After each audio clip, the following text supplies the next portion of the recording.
but pretty soon we will be running out of like gloves, masks. We're already sewing our own masks, and they're sewing caps where before they were disposable.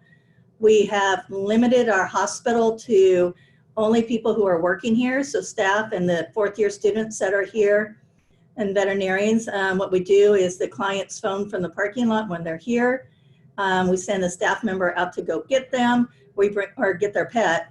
We bring the pet in, and then the student calls to get history. We do everything basically as a drop-off appointment, and then when we are done, we call them that they can come and pick up their pet. And once everything's been done, then a staff member takes them out, kind of making sure we keep the appropriate distance between us. And then what we are doing is emailing our discharge instructions to them and following up with phone call. So the big concern is we have fourth-year students who we're mandated to have so many clinical hours of training.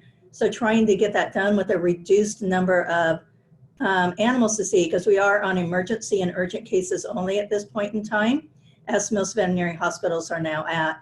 So we've been working diligently to try to find other ways for them to kind of work on their clinical skills and get done so they can actually graduate.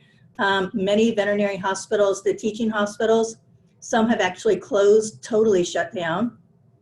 Others have dismissed all their students, including their fourth-year students who are getting ready to graduate, and only have their faculty and staff seeing patients and for emergency only. So it's kind of all over the board right now. So like everyone else, everything's a bit unsettled, and we're trying to figure everything out.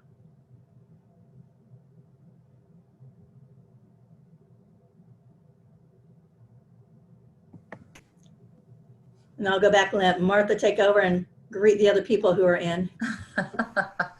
I'd like to take this opportunity to welcome everyone to this forum on common parasites that might gross you out. You see on your screen Dr. Susan Nelson. She is with the vet clinic and is a professor there at K-State College of Vet Medicine. She was just giving us a few tips on how they have been able to meet the challenges of the COVID-19 threat. We appreciate your insight. It's very, very interesting, and we appreciate all of the participants joining us. If you have any questions, you can text me by the cell phone number that I sent you earlier. You can also utilize the chat button at the bottom of your Zoom screen. It is about in the middle, just to the right of the green little rectangle, and it says chat. So if you click on that little bubble, a cartoon bubble with the 3 dots, it will open up a dialog box. It's the Zoom chat room, and you can put questions there. You could, it might be nice to save that question. We'll look at those questions when we conclude the lecture, and you'll be able to, or Dr. Nelson can take a look at a few of those and answer as many as she can. Yep, I think that's a good plan.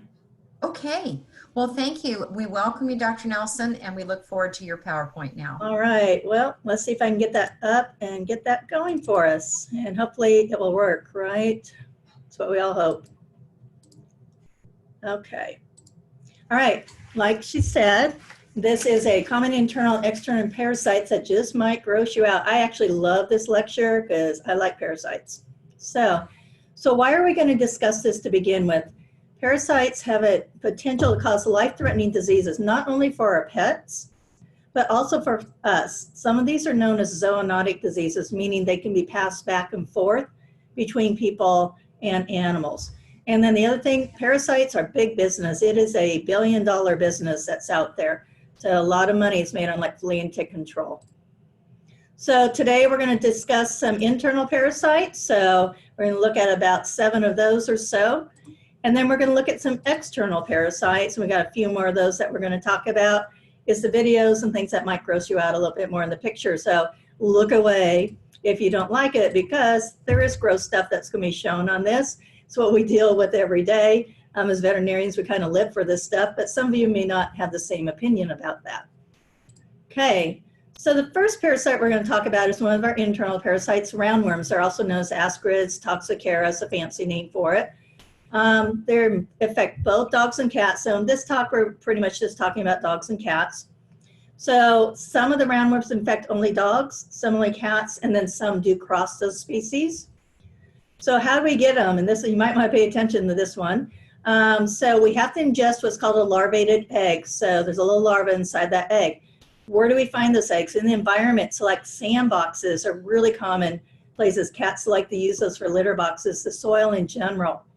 Earthworms can carry them, and then especially if like a dog or a cat eats an earthworm, they can get ingested. And by the way, when you guys are getting old enough to go into college, which isn't too much far off in the future, sometimes they do eating earthworms as a challenge. I don't recommend it.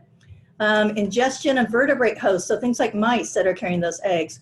Then also these eggs can pass through when they're nursing, and so they can go through the mammary glands, and then when the offspring nurse, they can pick them up. And then they can also cross the placenta. So with this parasite, they can be born with this parasite actually. And then the other thing you're going to see us talk about today is pre-patent period. So that's the time of when they first ingest that egg until the adults are formed. And so it's going to vary by the species of the worm that we're talking about, and then how they acquire it. Ones that are acquired maybe already transmammary have a pretty short turnaround. Others where they ingest it from the environment take a few more cycles to go through before they go into adults. Okay, so what are symptoms? The young are most severely affected by this, and they do believe that adults have a little bit of a immune kind of resistance as they get older, but young puppies and kittens really get infected.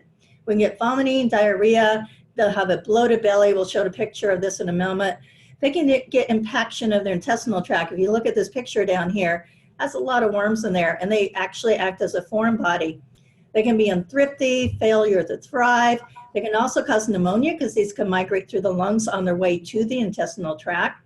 Intussusception is a fancy word where the intestinal tract telescopes upon itself, and it's kind of like, think about a Chinese finger trap or something like that. So kind of works that same mechanism.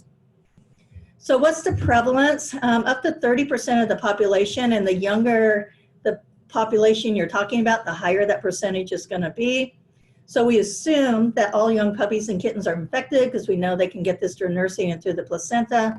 And so it's recommended to start deworming these as early as 2 weeks of age.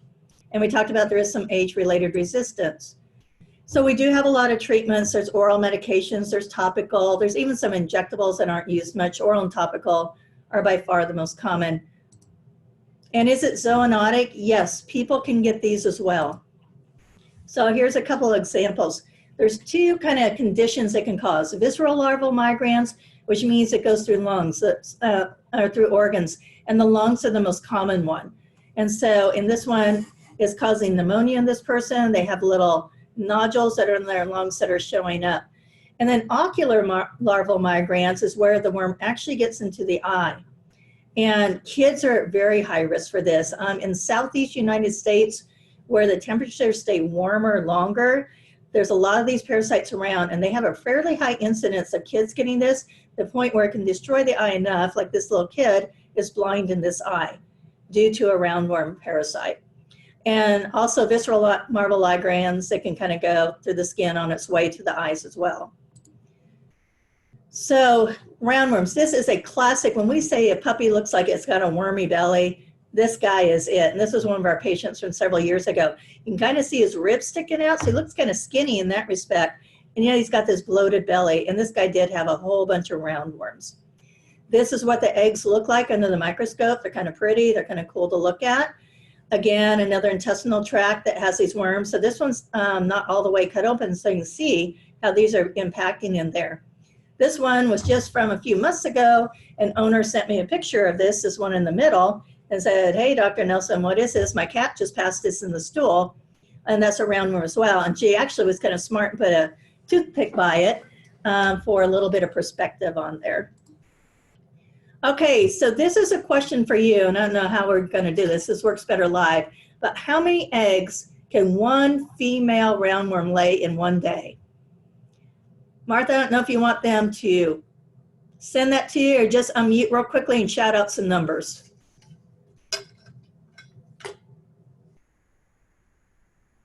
I'll see if we have, or put it on your chat maybe. I'll have to go in and out though, so I may not see that. Anyone want to unmute and be brave and take a guess? Hey, I'm able to open my chat box, so. Yeah, can you do that? Because otherwise I'll have to go back and forth between my PowerPoint.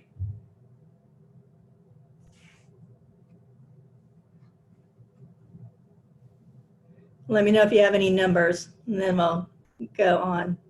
Anyone brave enough to chat with her and send the number?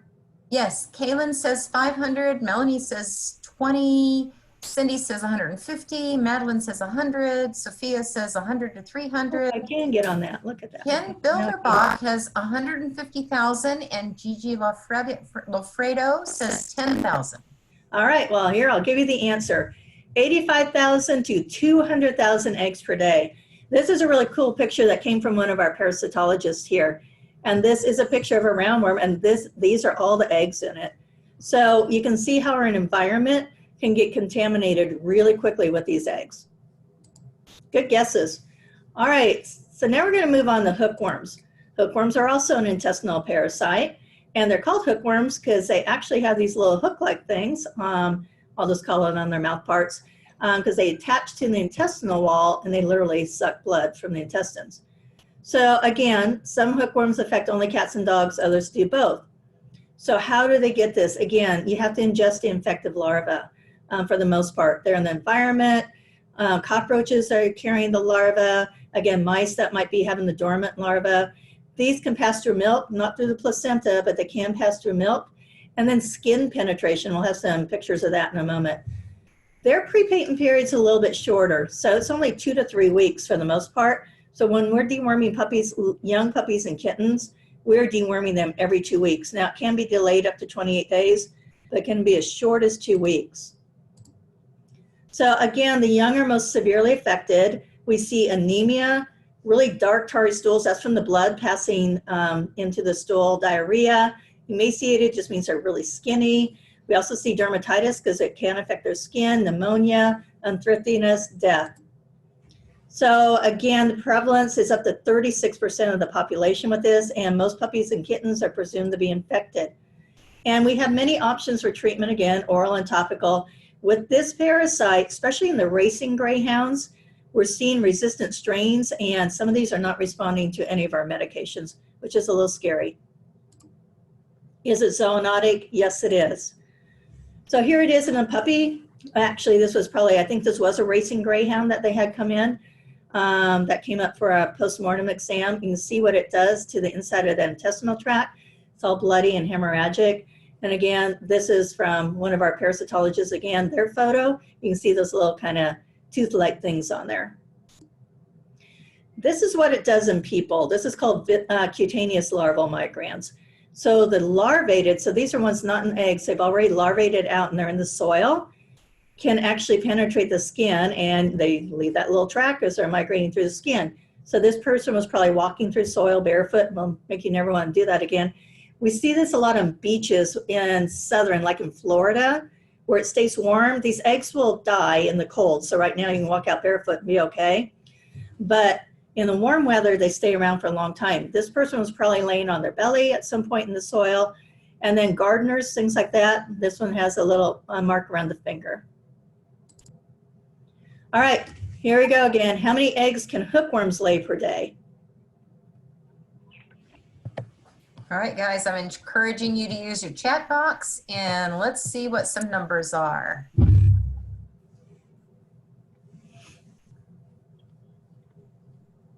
All right, we got a 250,000 from Melanie Shore. All right. She says 90,000. Madeline says 200,000. Sophia Schultz says 190,000. And Ken Bilderbach says 100,000. Gigi says 50,000. And Kaylin says 200,000. All right, well, let's see who's the closest on this one. 25,000 per day. So I think I heard of 50,000, correct? You would be the closest. Yes. Not quite the Price is Right, but you know what I mean here. So, so a lot less than the roundworms, but still quite a few per day for one parasite to lay. Okay, next we're going to move on to whipworms. So These, in North America and the United States, this is primarily a dog problem. They're very uncommon to be found in North America, except for very southern Florida. So how do they get this? They ingest eggs, again, that have the infected larva. These have a longer pre-patent period, up to 3 months. So these take a while to develop. They cause what we call large bowel diarrhea or colitis. You get bloody stool that has mucus and fresh blood, not that kind of dark black, but bright red blood on it. It can cause weight loss, dehydration, anemia, and death, and also a syndrome that mimics a endocrine disease that we see as well, which is a very interesting syndrome. Prevalence is lower, only 10 to 14%. So treatment, again, we have oral and topical medications, and again, a lot of these are mixed in with heartworm preventives, and we'll talk about heartworm later, is considered unlikely to be zoonotic. This is an extreme case of a whipworm infestation. Normally we don't see these except when they find them like this on a postmortem exam. They're very small. This dog had tons of them. So how many eggs do whipworms lay per day? They have really pretty eggs, don't they? They're really neat to look at. All right, let's see if we get some more numbers. Looks like Melanie says 100,000. Madeline says 50,000. Come on, the price is right. Put in your numbers now. Sorry, we have no prices for you though.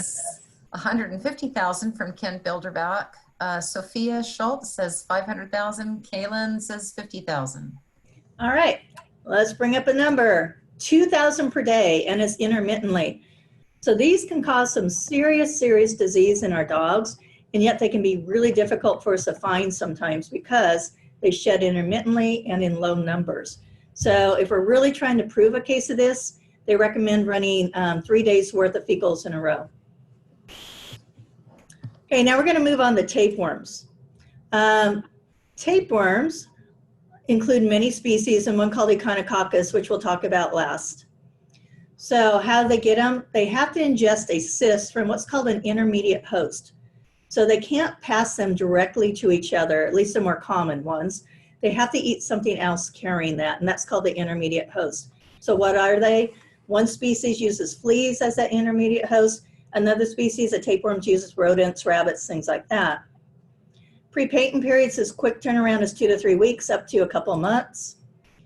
Often these guys are asymptomatic, maybe mild GI, so maybe occasional vomiting, maybe occasional diarrhea. They can get itchy around the rear end.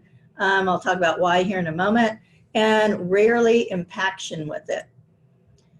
It's very common. The problem is these eggs are heavy and they're hard for us to find in what we call the fecal flotation. So we often miss them on routine fecal floats that we run checking for parasites. So normally how we get a diagnosis a lot of times is owners call us and go, oh, I'm seeing worms in my dog's stool. We'll ask them to describe them, long and spaghetti, that'd be like the roundworms you saw earlier, or short and a little flatter, and that's what they'll usually describe. So these are what the live ones look like, they're white. But then they can also dry up, and oh, by the way, these kind of crawl around the anal area, which is why it can make them itchy back there. But then they dry up and form these, they literally look like little pieces of rice or sometimes a cucumber seed. These can stick to the hairs over around the anal area. So a lot of times on our physical exam, we'll find those and then we'll know there's tapeworms. Sometimes a lot of times the owners call and say, hey, I'm finding these stuck to the fur, what are they? We just go ahead and deworm them for tapeworms. So this got brought in a couple of years ago. They had vomited up. Normally we see one segment at a time, like I showed you on that previous video or a previous slide. This one, all the segments stayed together in a big ribbon, but you can kind of make out the little stripes there. And then this is another one, we washed it off and then hung it up by a normal kind of, okay, y'all have cell phones, but remember there used to be phones like this. So anyway, so this thing was about 6 inches long or so. Again, all in one, you can see the little segments that are through there. So again, we have a lot of options for treatments. There's injections, there's tablets, but now the heartworm preventives are more and more starting to include it as well. We only have one treatment for Echinococcus, which we're going to talk about here, and that's going to be some tablets or an injection. Okay, so are these zoonotic? Technically speaking, your pet's not going to pass them to you. You have to ingest the intermediate host. But let's say you have a bunch of fleas in your house, or your pet brings in flea and one accidentally jumps into your mouth and maybe it's like swallowing a gnat. You don't realize you ingested a flea. If that flea is carrying a tapeworm egg, you can potentially get infected with tapeworms. And back in like the 50s, they used to sell capsules with tapeworm eggs in them as a weight loss for people. You would swallow the capsule and get a tapeworm. I don't recommend that. All right, so these are, some dog left these on her table one day. Oh, hold on, try this again. Left these on our table one day, and you can see the dried up one up on the upper right, and then these are what they kind of look like as they're moving around the table. But eventually they'll stop, and they dry up and form this little kind of eggs. I kind of call this my tapeworm races, so no one really won that one though. Okay, so Echinococcus is another form of tapeworm. This one does cause serious disease in people, even death, because it forms a really big cyst in the liver and lungs. It's most common in people that raise sheep, and which also means we have sheep around, but it's still uncommon in North America. So you can get this one in direct contact with your infected dog and or their fecal matter. So usually what happens, you're petting your dog, or you handled some of their poo, you didn't wash your hands, and then you eat something or put your fingers in your mouth, and you can get infected that way. So this is what it does. So these are pictures of Echinococcus in people. This is a brain, it's a cross section of a brain. This is the large cyst in the brain. So you can see where that's not very compatible with life. This is a liver. All these white things are the cysts in the liver. And this, it looks like they're probably trying to remove a cyst from this patient as well. And then this is a mouse. So these are cysts in the mouse that are here. These tapeworm eggs are indistinguishable from the other tapeworms we talked about. So you can't tell, even if you do find them on a fecal float, if this is Echinococcus or the less kind of lethal variant of a tapeworm. And this is what their larvae look like, and it does have stain on it to make it look purple. Even though it looks big in this photo, these are only 3 to 5 millimeters long. So they're very tiny. So if this is a centimeter, these guys are only about this big, which is why people don't see them in the coat of their dog, because they're so small, and why it's easy to get infected. All right, we're gonna move on to Coccidia. Gotta have a non-gross picture here. And the reason I have him up here, because he's a kitten, and we'll talk about that in a second. So they infect both dogs and cats. They are host specific. Cats have their own form, dogs have their own form. They get them through ingesting the cyst in the environment or transport hosts such as cockroaches carry them around. So these are kind of all over. It's hard to get rid of Coccidia. Their pre-patent period is variable. So what do we get? We get diarrhea, sometimes bloody, weight loss, dehydration. They don't want to eat. They're vomiting, depressed. It causes the worst disease in young animals, so puppies and kittens, or stress and immunocompromised. I rarely see this causing problems in adults. It's almost always a kitten or puppy, and they can get really sick with these. So they're very tiny. They're microscopic. You won't see these with a naked eye at all. And so that's kind of what these cysts, little oocysts look like in through here. Prevalence anywhere from 3 to 38%. A lot of treatment options. Are they zoonotic? No, people don't. This is one of the first ones where we're not going to get those. Okay, next, Giardia. These are really pretty when you stain them up. We always call them their little face. It's actually little organelles, but it looks like they have 2 little eyes. And this is actually one that we took out of our microscope. So they are microscopic. Dogs and cats can get them. People can get this as well. There's a lot of different, I'm just going to call them species for lack of a better term. Generally, most of them are kind of species specific, but some do cross species. Generally, the most dogs and cats get that are their species specific don't affect us. But people who go hiking, drink out of river streams, things like that, or go to a foreign country, like a third world country, drinking some of that water there, they do get Giardia cases that way. So again, you have to ingest an infected cyst, again, from the environment, water, food. Fomites. Fomites, a fancy word for something like a brush. It sticks to a brush, and then we brush an animal and transfer those cysts. So it's a kind of a transport. But anything that's an object, brush, my mouse could be a fomite for viruses, things like that. Grooming as well. They ingest the cysts when they lick themselves.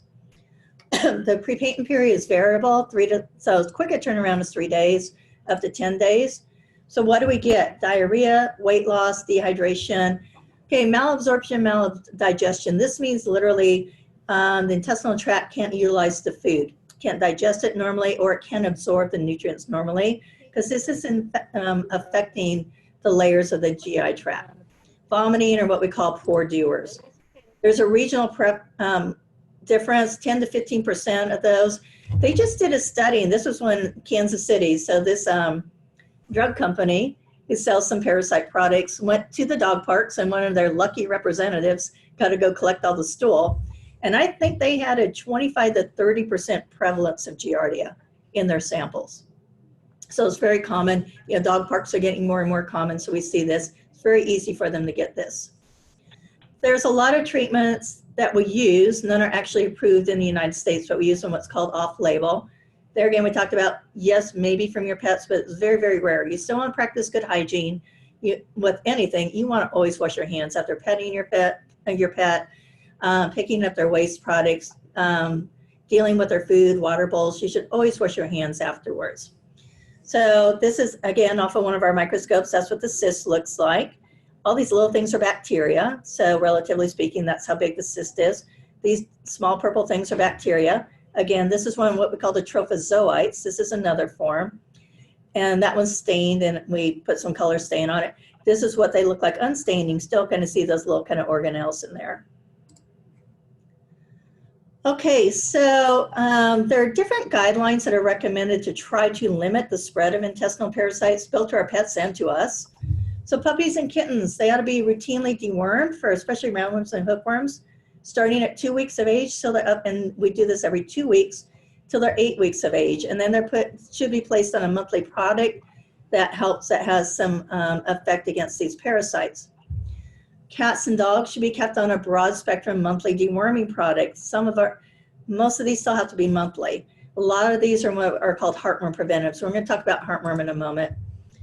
And that most of these require at least an initial of a couple of dewormings.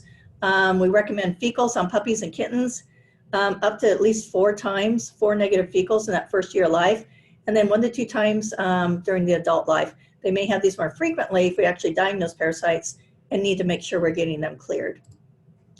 Also, try to prevent them from hunting or scavenging. So keep them in their own fenced yard, keeping the cats indoors so they can't hunt, keeping the dogs leashed so they can't just go eat anybody's poo or anything that's on the ground, because we want to try to keep them from getting that.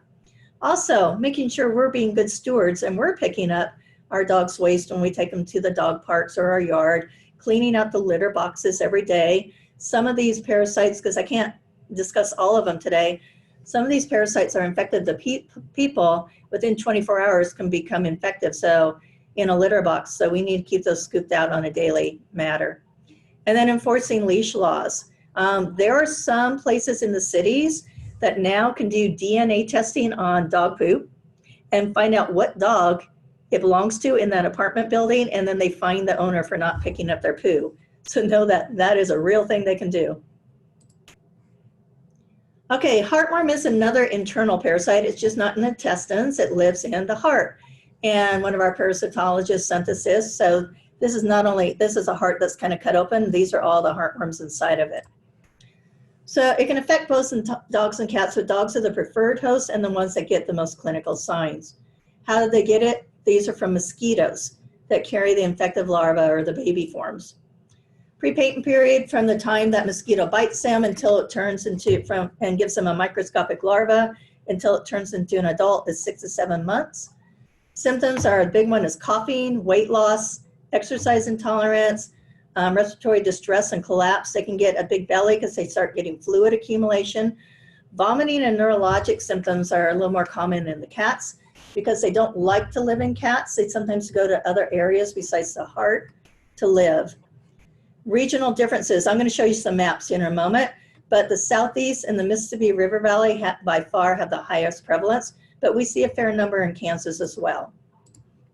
So this is a dog with advanced heartworm disease. This is called ascites, has fluid in its belly because the right side of its heart is failing, the fluid is backing up, and the heartworms cause right-sided heart failure. Can we treat them? Yes. Not all dogs survive treatment, and it's very expensive, and they might still die. Cats, we don't have options for treatment besides going in and trying to extract them, which has a high mortality rate still. So what do? We want to try to prevent them from getting it in the first place. Lots of options: pills, topical, medications, injections. We do want to use it year round. I think most of you who've lived in Kansas very long know that sometimes winter can come early and hit, early October, but sometimes we're in the 60s and 70s until December. And then this year it warmed up pretty quickly and mosquitoes are out already, even in February. We do for the cat or for the dogs, we want to test before we start preventive, because if they do carry heartworm, there's a potential for some problems when we start preventive. We can mitigate that by pre-treating with other medications. We just want to know it ahead of time. Is it zoonotic? No, you cannot get this from your pet. You could get it from mosquito, but these are rare, rare, rare cases that are reported. Okay, so this is a fancy picture we got from our parasitologist. These are called microflaria. These are the babies. They're not the infective form, but these are what the adults produce. So when we put them through a filter and look at them in the microscope, they kind of straighten out and they look like that. This is one that we took this off of our camera that we had. And this one's a still form, but you can see it actually in the red cells without any stain or anything. So this is what they look like. We did a test where we separate the blood. They're in the serum here, and you can see these guys wiggling around. We can see those in the microscope. Makes you kind of go, ugh. Think about this going through their bloodstream. All right, so the Heartworm Society keeps track of heartworm cases, and then they also make recommendations and guidelines. They update these maps every 3 years. So we don't have the 19 one out yet. I looked for it. So if you go back to 2001, and part of this depends on, if we're in a drought period or heavy rain period, so you might see these maps fluctuate. And so you'll especially see these areas kind of differ, but I think you'll see in general, even areas where we don't see heartworm a lot, we're getting more and more. And then this Mississippi River Valley, see where we had the darker the red, the higher the percentage of heartworm. And you can see there's quite a few cases, but look over the years how much that has expanded and how much more there is. And here's Kansas sitting in here. Part of this reason is mosquito habits. We have mosquitoes, more species can carry it. We have climate changes where it's staying warmer longer. And then with all the hurricanes that hit, we've had animals transporting from these areas by rescue groups to other parts of the country. So countries that have never seen heartworm before, let's say like Wyoming up here, or not countries, states that have never seen heartworm before, now we're seeing a lot of it. And that's because we've been transporting these animals to different states. So just to make it a little bigger, here's the latest map though. Again, this Southeast and the Mississippi River Valley are very hot spots for it. All right, I have a question. Anyone know what this is maybe that I'm trying to demonstrate? Is this stuff that's glowing here? Okay, I've opened up the chat box. So anybody want to take some guesses on that glitter on the cat's face? I'm looking through a type of black light.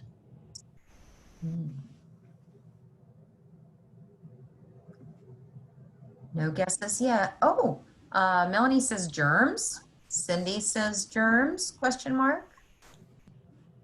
You're close. So it's ringworm. So here's my next question. Is ringworm a worm? You got a yes or no? You got a 50-50 chance of getting this one right. Is ringworm a worm? I'm gonna get a drink while you're texting in your answers. Melanie, Ladd, and Cindy and Ken, everybody says no. Ah, you're a smart bunch. Okay, so no, it's a fungal organism. So it's actually a type of fungus. Unfortunately, cats are very prone to getting it, so I pick on the cat. So there's a picture of a cat with it. But it will fluoresce. It's hard to make it look green, but this will actually look greenish under that black light. Okay, and all those fungal organisms are in the hair. So you're seeing the hair shafts glowing there. All right, so that's just because we're closing our endoparasites. We're going to move to external parasites. There's a lot of fun videos for this one. So we're going to talk about fleas. Most of you know what fleas are. You've heard of them. So cats and dogs get them. There's many types of species. There's one that's most common. The cat fleas, actually the most common flea. Dogs get it. Dogs get cat fleas. That's the most common type of flea. That's just a common name for it. They get it from the environment or other animals. Pre-patent period, 13 days to 50 weeks. This depends on humidity levels and temperatures. So if humidity is low and it's cold out, it's going to be, they'll stay dormant for a long time.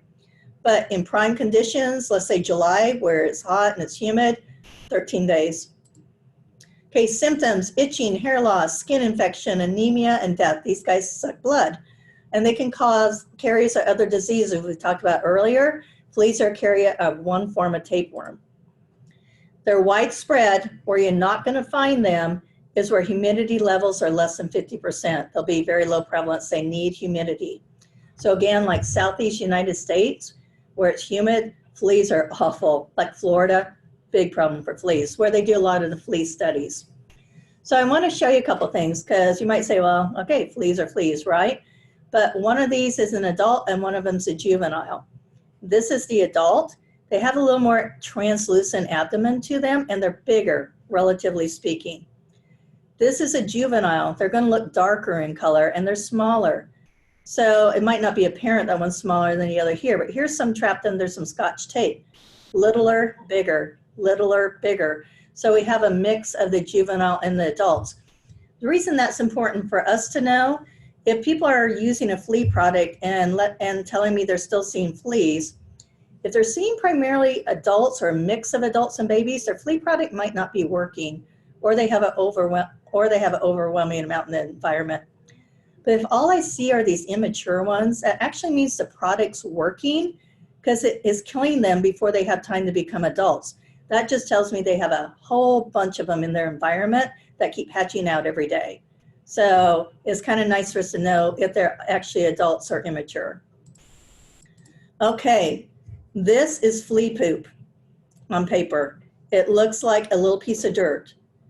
And when owners tell me it's just dirt, if I add water to it, it turns bloody looking, because what this is digested blood. So that's one way for me to tell them that, hey, this isn't just dirt, this is flea excrement on your pet. This is a dog with really bad, what we call flea allergic dermatitis. It's a very, what we call a classic or pathognomonic kind of pattern. It's on the lower back and the tail. Now, really bad ones, it might go down the inside of the thighs back there, but this is almost classic for flea bite anemia, for flea bite hypersensitivity or flea allergic dermatitis. Problem is, my students don't get to see this as often as what I saw when I went through vet school, because we have so many good flea products out there that we just don't see it as much. So the only time they're going to see it usually is if a person just isn't using flea products or it's not a good flea product. So, but we do see that. So treatment, we have a lot of options. There's oral products. A lot of them are topical. Best advice is don't wait for the problem to start. By the time the dog's coming in and they're really bad, or the cat, you already have a lot in your environment, and now you got a little bit of a battle on your hand. You want to start before they're even in environment. By the way, they should be on it year-round in Kansas. We see fleas year-round. Obviously, summer, spring, fall are the worst times, but I still see them in the winter. Okay, are they zoonotic? Yes, they will bite us, and they can transmit various typhus, tapeworms. If we ingest them, plague, we can get through flea bites. Allergic dermatitis, we can get this, like, we may not look like that, but we get red itchy bumps that can get infected on our legs as well. Cat scratch disease, Bartonella, is a real thing as well. Lymph nodes will get really big on people. And actually the cat scratch disease, even though the cat scratched them, it's the bacteria that the flea and the flea excrement has left on the fur and the claws of the cat that are actually causing the disease in the people. All right. These, my tech loves to do this. So if we have flea eggs coming off a patient, she likes to put it under tape and keep it for a few days and show our students what they look like when they hatch out. This is what they look like in your carpet when the eggs are hatching out in your carpet. So those are flea larvae hatching out. Aren't those just lovely? Yep, and they're very, yeah. Okay. This is a video of fleas. Oh, I need to mute this. Sorry, guys. You don't need to hear the sound. So these are fleas on the belly of a dog. You can see how red and irritated his belly is. And these fleas, most of these are adult. You see that big kind of translucent amber abdomen. There's a few smaller ones. There's one just sitting there ingesting, having a nice meal. That's right here as well, because that one wasn't moving. And this same dog we gave it a product that quickly starts to kill fleas, and he's getting pretty agitated because now the fleas are scrambling all over him before they die. You can just see he's itchy, itchy, itchy. That back foot can hardly stop from trembling. And so he had a lot of dead fleas come off of him after we gave him his medication. So that's a very uncomfortable dog, but you can see why they can scratch so hard. They can make wounds and lesions and infections on themselves. All right, this little puppy came in. He darn near died. He had severe flea bite anemia. His gums, I can't even make his gums on the picture look as white as what they looked like in real life. So these are called hematocrit tubes. We put some whole blood in there. We spin them in the centrifuge, and we get what's called a packed cell volume. So this part usually looks more clear, but this is that's the serum, and it's separated from all the red blood cells. Normal packed cell volume of dogs around 40%. A puppy might be in the low 30s. There you have a little bit lower. This was this puppy's packed cell volume, and his serum ends here. So you can see, and this serum ended here, but you see the difference between the red blood cell. This puppy was severely anemic. He was literally dying in our arms when he came in. My poor technician who was holding him, because we gave him medication to start killing the fleas, they just started bailing off onto her. She was covered in fleas. It was pretty gross. We actually managed to save him. We had to give him a very quick transfusion. We didn't even think it was going to work, but he actually lived. But this is why puppies and kittens can die really quickly from fleas on them. All right, ticks. I just hate ticks. I'll put that out there. Okay. Dogs and cats, both get them. People get them. There's a lot of different species of ticks. So the myth is they fall from trees. They don't fall from trees. They live in tall grass, kennels, and walls. There's a species of ticks that live in kennels in the walls of homes. We don't have very many of that around here. Further south, this is a big problem, and it's hard to get rid of them because they literally live in the walls of the houses. But around here, they want tall grass, and it needs to be shady. They might be in shrubbery as well. Where you're not going to find them much is out in the bright sunlight, same with fleas. They prefer to be more shaded. Pre-patent period varies between the species, and they have various different stages, larval stages, things they have to complete for their life cycle. So one of the more common species of ticks around here is the Lone Star tick. Has its name because it has that little thing on it, looks like a Lone Star. From Texas, the Lone Star State. Anyway, this is a common species, the most common one we have around here. It needs deer, turkeys to complete its life cycle. So deer and turkeys around here are host species for this and help it complete its life cycle. What do they do? Itching, hair loss, skin infections, anemia if there's enough ticks on them, and we see animals with that many ticks on them. There's something called tick paralysis and even death. They are carriers of many, many other diseases as well. Prevalence is regional. Like I said, Lone Star ticks are most common. The problem we're seeing with ticks is that they're expanding their ranges. So some of the tick-borne diseases we may not have seen here at one point, we're starting to see, like Southeast Kansas now has some Lyme disease, where we used to not have Lyme disease in Kansas because that tick is usually not found in Kansas, but the territory is expanding. Also, the climate and the host animals influence what species of ticks we see as well. So treatment, we have a lot of options, topical, oral. Again, don't wait for the problem to start. March in Kansas is when the ticks are hatching out. If your dogs and cats aren't preventive, they need to get going on it. Are they zoonotic? Yes, they will bite us as much as our pets. Rocky Mountain spotted fever, Lyme disease, tularemia, ehrlichiosis. These are just a few of things that ticks, and really bad things that ticks can spread. All right, ear mites. Ear mites affect both dogs and cats. They get it from close contact from another animal. Pre-patent period's 18 to 28 days. Symptoms, head shaking, scratching, dark discharge. This cat's got a lot of dark discharge in his ears.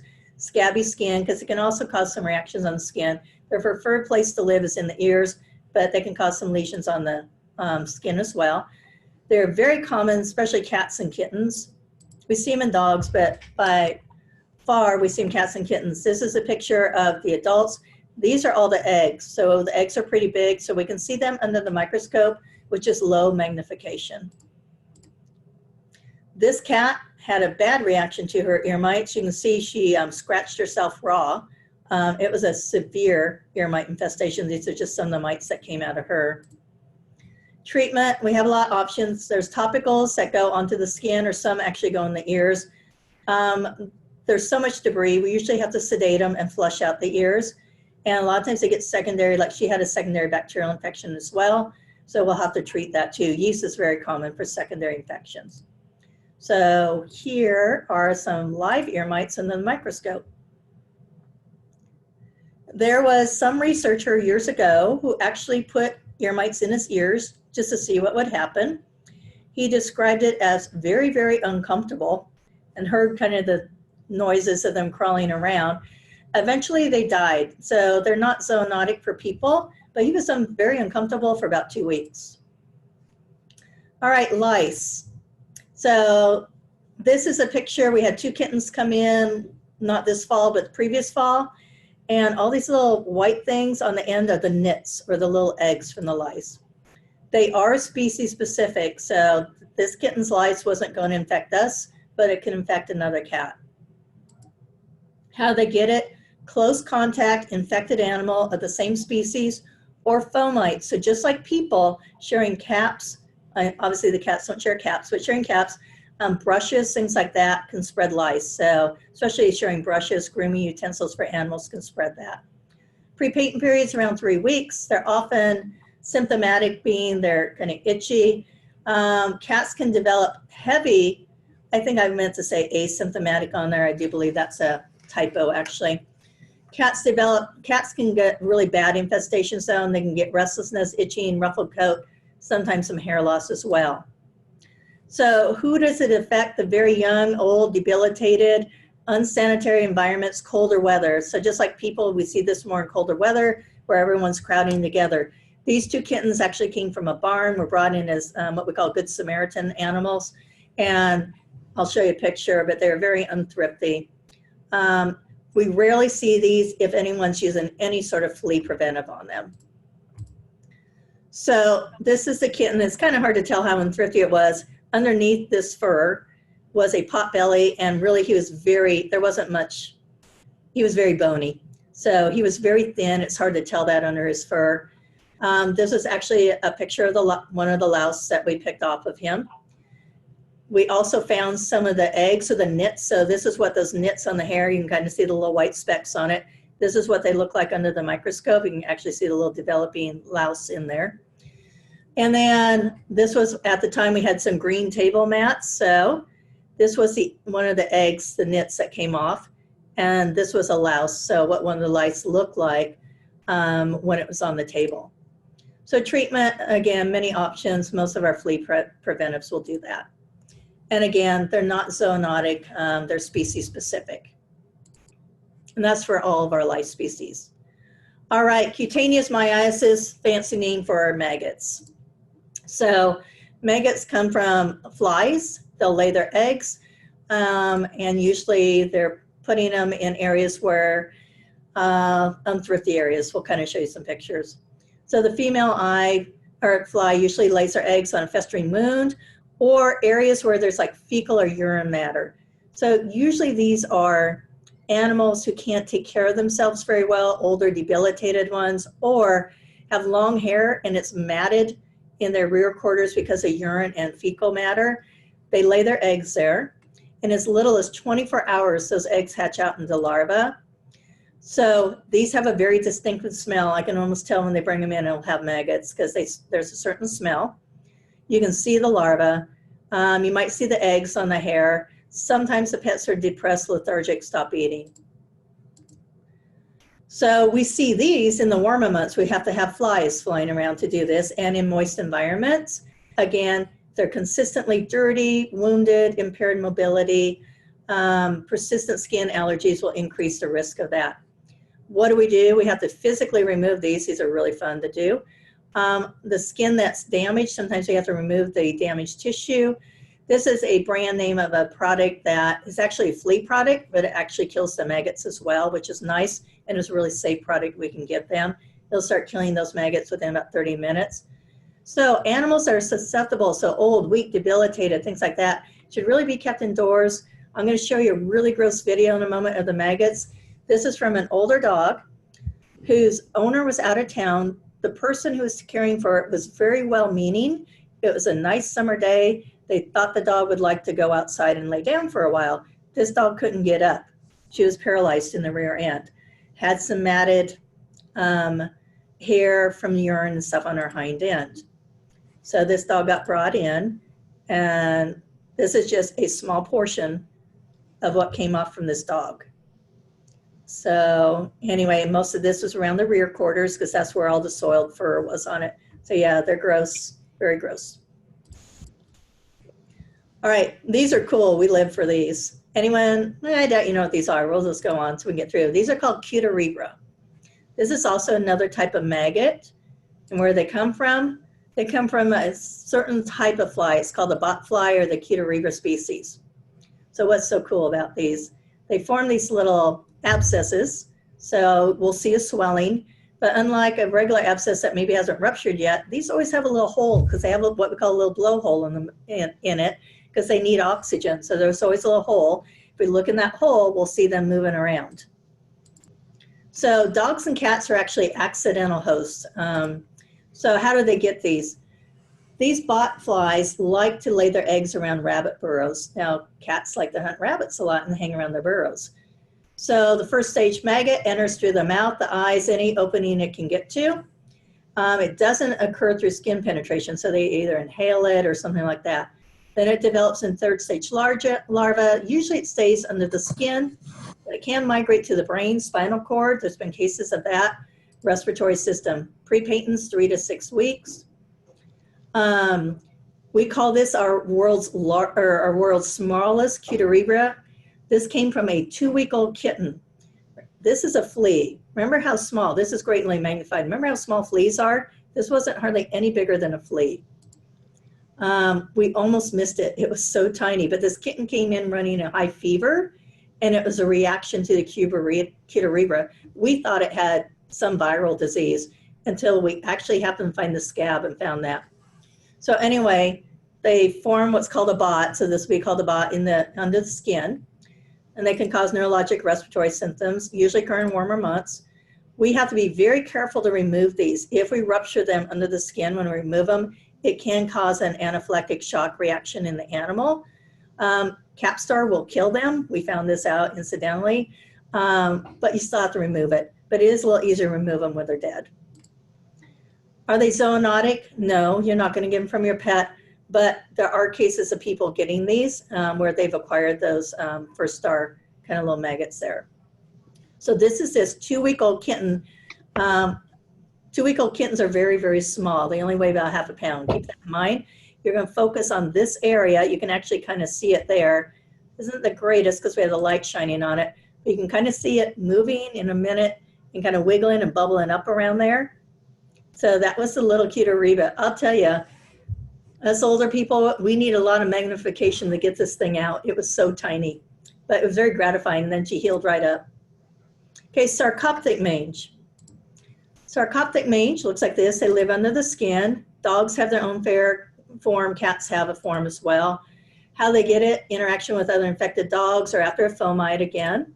Prepatent period is about 3 weeks. Symptoms, they get thickened hair. They're really, really itchy, and then they get secondary bacterial infections. They self-mutilate themselves. Prevalence is relatively common. Unfortunately, though, they're really hard to find. They burrow in that skin, and we do what are called skin scrapes to kind of diagnose these. They are very, very hard to find. So a lot of times we treat based on what we call a high index of suspicion, based on what they look like, history, things like that. This cat or this dog had a really bad case. So you can tell how thickened the skin is. This skin's thick, thick, thick, and crusty. This is a beagle. So you think about how like beagles have short hair and stuff. They usually don't have this other stuff going on. There are only 2 things that are actually proved to treat this, but some of our newer flea and tick products, what we call off-label, will treat this as well. We still have to treat usually secondary bacterial and yeast infections. Are they zoonotic? Yes, people can get this from their dog, but they don't like to live on people. In their life cycle, they can't complete it. So eventually, if you don't get reinfected again, they go away on their own. But some people will need to be treated because of the itchiness that it causes them until they finally go away. Demodectic mange is a different kind of mange. It's generally considered non-contagious, and they are species specific. People have actually our own species of Demodex that lives in our eyelashes, which I don't have pictures of for you. There's what's called long-bodied Demodex. This would be an example. It's got a pretty long body on it. And short-bodied, I'll show you a picture in a moment. Short body is only seen in cats.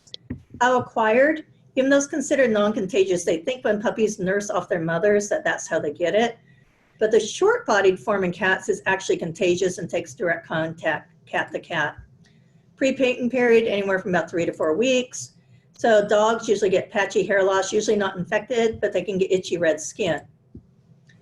The short-bodied form in cats, they get itchy and hair loss, but they're really hard to find because they're more superficial. They don't live under the skin. And so cats groom themselves and lick it off of themselves. So it's actually hard for us to find and diagnose. We actually find it more easily on a fecal exam because when they groom it, they swallow it and they pass it through their GI tract, and we actually find it on fecal exams. Prevalence, the long-bodied Demodex in dogs is common, especially if they're young or immunocompromised. A healthy immune system usually keeps it in check. Demodex in general is uncommon in cats, and the rarer form is even less common. Dogs, it used to be only a series of dips. Well, this is still the only approved treatment, but we have a lot of other things we use off-label. We really don't use dips anymore. And we only treat the ones where they have lesions all over their body. Cats, we have no labeled treatments for any of them. We use lime sulfur dips for short-bodied. Now, when the newer, they've just come out in the past year and a half, some of the new flea and tick products are actually showing efficacy against short-bodied, so we have an easier way to treat that. Are they zoonotic? No. This is a cat with what's called Demodex gadoi, or short-bodied Demodex. You can see how he, what's called barbered, he licked and shortened all of his fur off, so he chewed all this down. So this is short-bodied. They've got that stubby little body on there. Here's all the legs. This is not the cat it came off of. This is actually a cat we saw. And then this is a puppy we saw. This puppy had what's called localized Demodex. She only had it around one eye. You can see how red and inflamed her skin is. And she had long-bodied Demodex. This is kind of cool. Sometimes you can pluck the hair. This is a Demodex laying right along the hair shaft. That's the follicle. And this is a little one sticking out as well. So that's kind of a cool picture there. And this is short-bodied Demodex. We found this on a super, oh, don't tell me it's not going to work. This works on my computer. Okay, well, pretend it's moving, wiggling it, and waving at you. Okay. Chiggers, most of you know what those are, and they have a distinctive look. They have these two little red dots on them when we look at them under the microscope. Dogs and cats can get them. How acquired? These guys are going to be in the grass, low-lying vegetation forests. They need higher humidity levels to survive. Again, they're close to the ground. A little bit longer pre-patent period. Symptoms, red bumps on the skin, especially belly between the toes, itchiness. This is a fancy word for being itchy, pruritus, and secondary bacterial infections. Prevalence is regional. There are parts of the United States where they don't have these. In Kansas, we do. Summer and fall is when we see most of this because they need those warmer, humid temperatures. Treatment, a lot of flea products kill them, but the problem is they still have bitten them by then. So really, if we want to try to keep them from being affected, we need things with repelling activities. We don't have a lot of options for that. Are they zoonotic?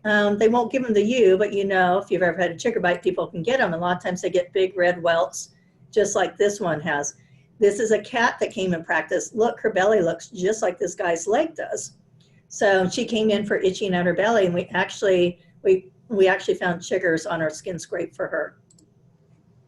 So what do we do to prevent these external parasites? We have topical and oral medications. Some kill, some both repel and kill the parasites. Premise treatments, sometimes we have to spray the lawns or the inside of the house. We need to treat their secondary skin or systemic infections that they might have.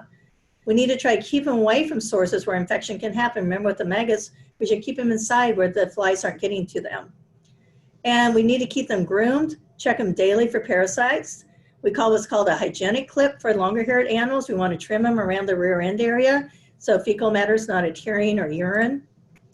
And like I said, some of these newer flea and tick products that hit the market just a couple years ago are showing efficacy against, besides fleas and ticks, the Demodectic mange, the Sarcoptic mange, and ear mites. Off-label, they've shown efficacy against all of those, so they're really great. So a few final comments here. These they transmit a lot of a lot of different diseases to our pets and to us. So controlling these is really important as a veterinarian to make sure we're keeping these under control. You have a lot of options to choose from. It can be overwhelming. My best advice is speak to your veterinarian because they'll make the best recommendation for your pet. And not all of these are created equal. This is a few years ago, but these 3 dogs came in.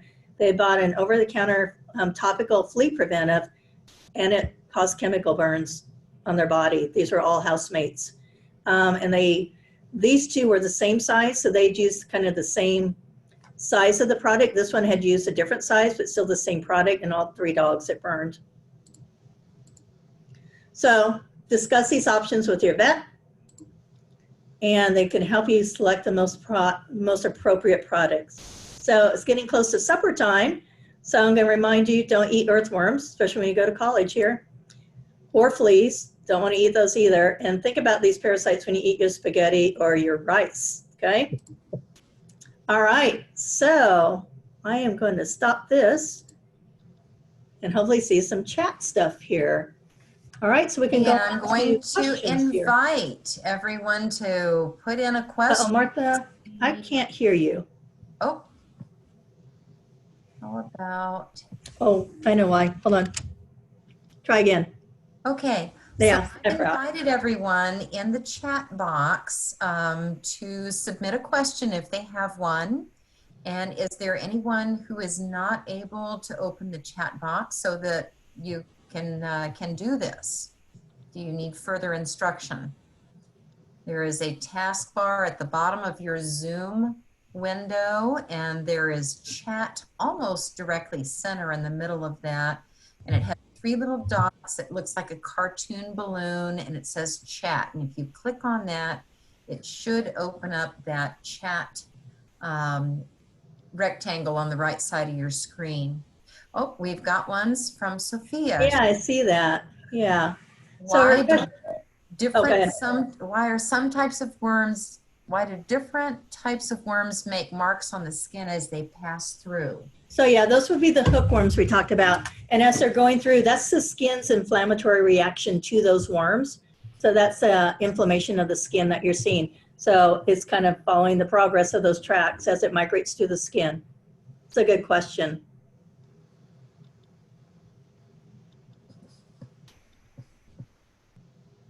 And it looks like they're frozen up. Yeah. I don't see any other questions coming through, but maybe if we just wait a moment. I definitely want to take this time to thank you, Dr. Nelson, for joining us. And I did put something in the chat box inviting people to take a look at previously recorded. We've archived many of the VetMed lectures. And I think you're on there several times, Dr. Nelson. You've lectured in several different capacities. Yeah. I do see another question. It says from Gigi, it says, thank you for all the great information. You're very welcome. Like I said, I like parasites. They're just cool to look at. The eggs are pretty to look at. They do cause some bad things. And so our part is to try to make the animals feel better and protect people as well with these too. So I hope you guys didn't get too grossed out. You just need to have caller ID on it? Yeah, so we currently have caller ID. So it's just we've got to set Does it have to have a window? You have to have a window to be able So that our phone doesn't work. Mr. Ladd, we have you live. Did you want to ask a question, Mr. Ladd?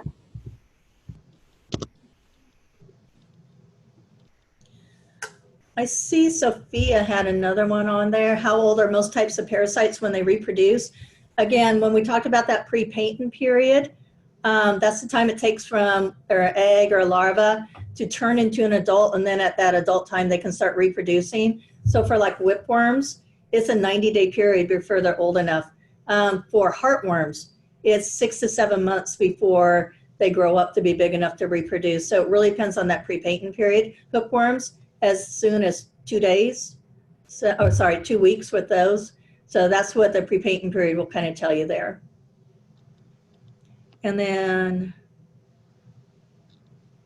I do see 2 more questions. Yeah. Mr. Ladd yeah, says, does does vet vet school have a leaflet or publication on potential treatments? We don't, there's so many out there. So we leave it kind of vague and generic, kind of like today, because there are literally thousands of products on the market between the generics and everything that were out there. And so we do have some little blurbs on there on our website about what some of these parasites are, but we don't have specific recommendations on there.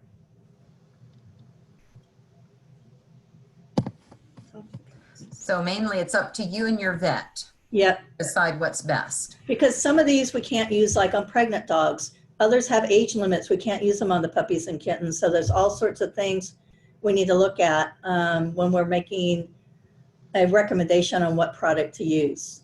And if you have other pets and what the other species of pets are, because some of these can be, some of the products we can use on dogs, especially for tick control, are very toxic and will kill cats.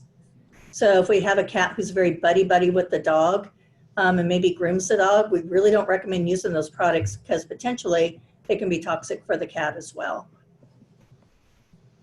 Let's see. I also see one from Yeah. Kaylin and also from Melanie. Kaylin, I'm not quite sure what your question is. I might have you retype yours. And while you're retyping, Melanie, if a dog or cat who lived in a colder place visited to a warmer place and got a parasite and then went back to their home, would the parasite die off due to the temperature? It's a good question, actually. It depends on what the parasite is and kind of the time of year. So let's talk about like maybe hookworms. So they pass through the fecal matter. That's an intestinal parasite. And in the warm soils in like Florida, they're going to live almost year round. Here during the winter when it's cold, those larvae die. So potentially if you took your dog to spring break in Florida, came back, and it was still, let's say it was still really cold here, eventually those eggs when they hatched out will hopefully die. It just depends on the temperatures in the soil and things like that as well.